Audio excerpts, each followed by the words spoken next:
My name is Jitin Jacob. I've been living in the UAE for the last 10 years. It was mainly a personal thing. So I attended the 2 days personal breakthrough experience in November. So I understood that 2 days is not enough for the entire development that I wanted to achieve, the empowerment that I needed to have. I mainly want to feel more lighter. So, your conscious mind always gets into these thoughts on what could go wrong, what if this incident happened that will prevent you from reaching that goal, etc. I want to kind of take those limiting beliefs out to help me live my personal and professional life in a more easier and successful way. I learned more about myself.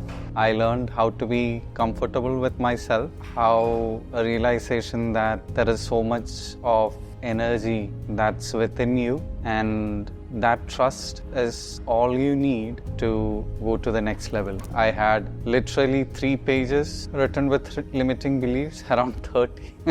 So the key one that related to me was I had a lot of self-doubt in myself in every decision that I made. A really good coach, very structured, very logical. The person has magic. I'm coming from a corporate world where I work on a lot of client and engagement, timelines, proposals, etc. Within that hectic schedule, I was able to find 10 days to completely invest in myself. The course has been very intensive. However, as a personal investment within oneself, all that time investment has been the best part that I've spent throughout in my 12-13 years of professional career. If anybody is hearing me on this, please do consider this as a personal investment in your own self and try to attend this course and go up to the next level.